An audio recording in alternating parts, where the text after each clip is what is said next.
How to study an artist's style. How do you study an art style? How do you learn a specific art style? How do you analyze art styles? How do you find your own unique style? In this style study session, we'll use the 6 qualities of style to understand Sergio Bustamante's work, and most importantly, or more importantly, how you can draw inspiration from him to develop your own artistic voice. If you want me to study another artist, living or dead, drop their name in the comments below so I can feature them in future sessions. Hi, I'm Carrie, and I am here to remind you, you are already an artist. Here on Artist Strong, I help creatives stop feeling like a copyist or hobbyist so they can create their first real series of artwork and build a portfolio they're proud of. If you feel ready to stop that DIY learning and get to the support and structure to finally draw and paint with your unique voice, I'm here to help. Sign up and watch my workshop, How to Transform Your Ideas into Artwork That's Uniquely Yours. To date, thousands have joined the community. The workshop is completely free, and the link is in the description below. What defines an artist's style? Style is the unique way an artist shares their voice through their work. We often recognize an artist's work at first glance because of their distinct style. But what are the pieces that together build that style? There are 6 key qualities of style: elements and principles of art, medium and materials, genre, theme, influence, personal experience. By analyzing these, we can uncover what makes an artist's work unique and use that knowledge to fine-tune our own style. Let's dive into Sergio Bustamante's work through this lens. Elements and principles of art. Whimsy and surrealism in form. Bustamante creates figures and creatures that blend human, animal, celestial, and fantastical elements. Faces, hands, animals are often elongated, stylized, anthropomorphic. Balance of detail and simplification. Some parts of his sculptures are richly detailed, textured surfaces, facial features, ornamentation, while other parts are smoother or more abstract. This contrast lets the viewer's eyes rest and also roam. Color and glaze. Many pieces are glazed or painted. Color is used not just for decoration, but to imbue mood, poetic feeling, or symbolic resonance. Bright or muted tones, sometimes reflective surfaces, sometimes matte textures. Scale and proportion with dramatic effect. Some of his works are monumental, that invite physical engagement. Others are more intimate, like jewelry or small sculptures, but even small pieces maintain strong presence. Medium and materials. Papier-mâché, wood, bronze, ceramic, resin.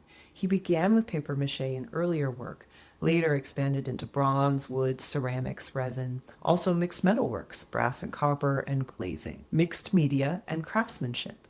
Sometimes combining materials. Finishes, glazed paint, patina, matter a lot. He works with artisans and studio teams, especially in Tlaquepaque, so craftsmanship is essential. Jewelry, furniture, functional objects. Beyond sculpture, Bustamante also designs jewelry, furniture, decorative objects. This pushes him to think about both aesthetics and use, scale and detail in different ways. Magical realism. His work often lies in the intersection of surrealism, which is dreamlike creatures, hybrid beings, and folklore or myth. Sculpture and fine craft. Bustamante blurs lines between fine art, sculpture, craft, and decorative art. Some works are more sculpture, public art, others decorative, jewelry, furniture, public art. Large works designed for community spaces give his style a public, monumental dimension. Theme. Imagination, dreams, fantasy. Many of his pieces spring from imaginative ideas, creatures flying, figures, celestial motifs, childhood memories or dreams of nature and creatures, animals. Natural forms, mythical beings appear repeatedly, often with a surreal twist. Animal-human hybrids, celestial elements. Human emotion and metaphor. Figures often express longing, curiosity, balance, freedom. His public pieces sometimes engage philosophical ideas, transformation and change. Themes of metamorphosis or mixing of forms, transitions, night and day, celestial bodies, animals becoming human. When studying an artist, remember to analyze not only their technical choices, but also the themes and influences that shape their vision.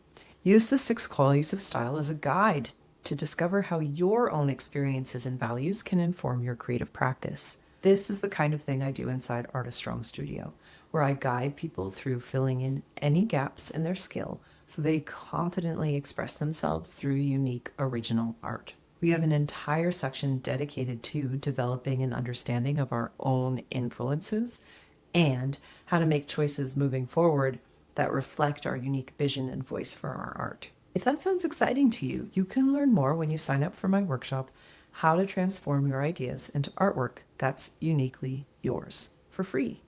You'll enjoy a taste of my teaching, learn more about the program, and get a special 7-day enrollment offer when you sign up. Use the link here or in the comments below. Influence: Mexican folk tradition and craft. Local craft traditions in Tlaquepaque and Jalisco, folk art forms, artisan techniques deeply grounded in his style.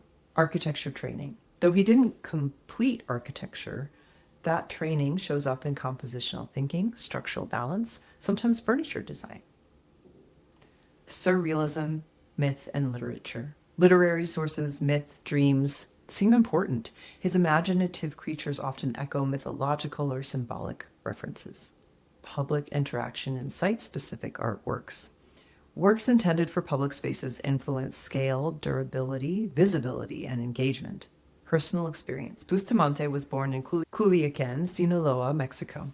He studied architecture at University of Guadalajara, but left to pursue art. Early work included papier-mâché and painting.